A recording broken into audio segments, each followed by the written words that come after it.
Bonjour à tous, bonjour à toutes, bienvenue pour un nouveau Dragon Mag hors série.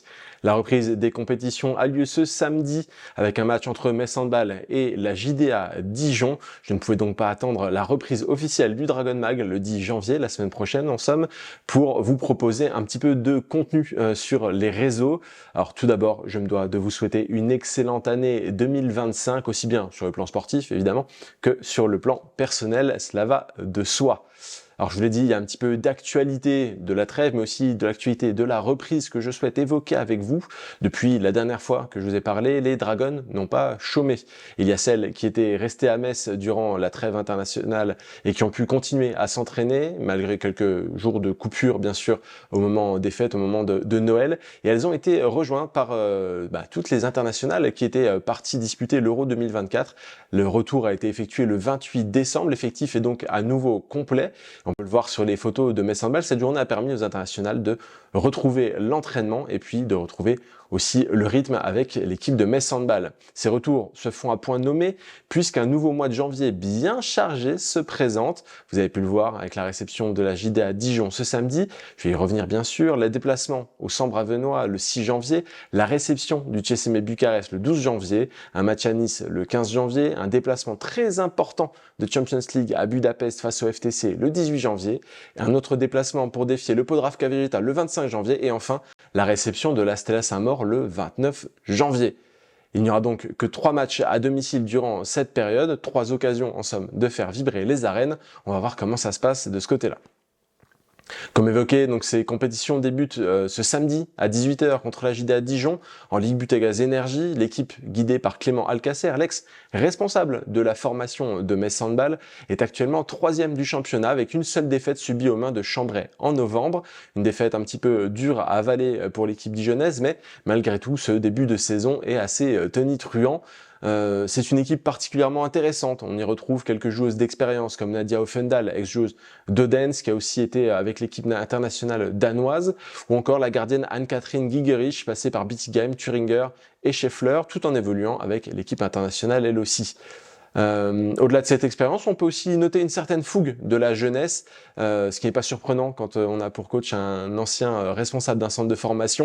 Des jeunes joueuses qui sont passées par les équipes de France Jeunes et qui démarrent leur carrière professionnelle avec une certaine envie. On pense à Nina Dury, à Lilou Pinta ou Dorothée Blaise pour ne citer qu'elles. Elles sont nombreuses dans cet effectif à toquer à la porte du niveau professionnel pour la première fois, ou en tout cas pour la deuxième saison pour certaines. Et en tout cas, ça se passe très très bien, ça se voit dans les différentes compétitions, puisque les Dijonnaises ont un calendrier assez chargé. Elles disputent aussi l'European League, mais avant cela, elles ont 2 matchs importants en Ligue Butagaz Énergie qui vont être un petit peu des régulateurs sur le haut de tableau, les matchs face à Brest et Paris qui succéderont à celui contre Metz.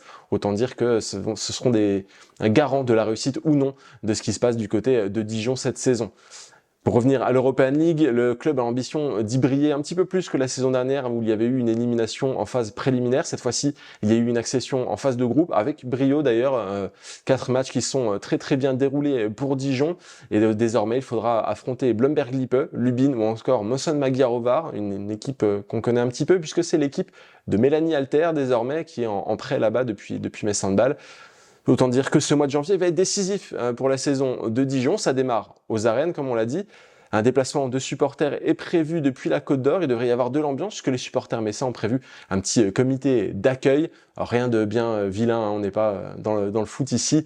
L'idée, c'est de les accueillir de bonne manière et de faire une belle fête tous ensemble. On m'a même parlé de galette des rois. On va voir comment ça se passe. Peut-être qu'il y aura des images dans le prochain Dragon Mag. Autre actualité de la coupure hivernale, c'est cette interview qu'a donnée Emmanuel Mayonade au Républicain Lorrain, où il évoque un petit peu plus ses aspirations en tant que sélectionneur d'une équipe internationale.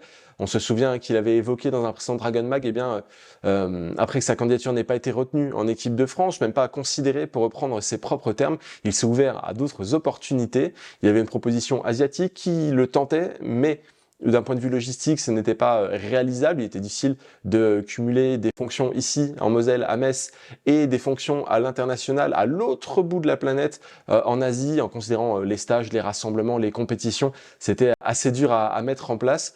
eh bien, il a choisi de se diriger vers une équipe européenne et pas n'importe laquelle, puisqu'il s'était tourné vers la Norvège où il avait candidaté. Voici la citation exacte de ce qu'il a pu dire dans le Républicain Lorrain à notre confrère Nicolas Kiel. Je cite, « J'avais candidaté pour la Norvège, mais ils ont choisi un sélectionneur norvégien pour remplacer l'Islandais Thorir Ergerisson. J'attends de voir si cela va s'ouvrir ou pas. Je ne peux pas m'inviter dans une sélection. Je ne ferme pas la porte. La Hongrie cherchait quelqu'un avant l'Euro, mais avec cette médaille de bronze, je n'imagine pas que cette place se libère. C'est une question d'opportunité ou pas. On ne peut pas forcer les choses. » Une chose est sûre, le CV bien garni d'Emmanuel Mayonnaade est sur le marché des sélections. Désormais, on va pouvoir se poser la question de savoir si on le retrouvera sur un banc lors du mondial en fin d'année. Pour l'instant, le suspense est encore assez épais. En parlant de suspense, vous êtes nombreux à le demander depuis qu'il a évoqué sur le plateau de Dragon Mag un restaurant qui était prévu avec Thierry Weisman en fin d'année. Eh bien, vous êtes aussi assez nombreux à l'avoir questionné lors de la séance de dédicace en fin d'année. Eh bien, il n'y a pas de nouveau. Il n'y a rien de nouveau de ce côté-là. La dernière information dont on dispose, c'est que les deux hommes doivent se rencontrer après les fêtes. Vous jugerez, est-ce que nous sommes déjà après les fêtes? Peut-être bien, donc la rencontre pourrait être assez imminente pour discuter de l'avenir d'Emmanuel Mayonnaade. Reste à savoir également à quel moment les hommes souhaiteront communiquer et à quel moment le club également souhaite communiquer sur cet avenir. Pour le moment, là aussi, un gros suspense.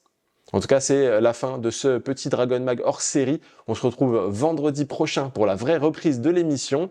Nous serons le 10 janvier, il y aura un chroniqueur, nous serons sur notre plateau et nous accueillerons une invitée, et l'émission sera bien évidemment à sa durée habituelle. Ne manquez pas ça, à la semaine prochaine.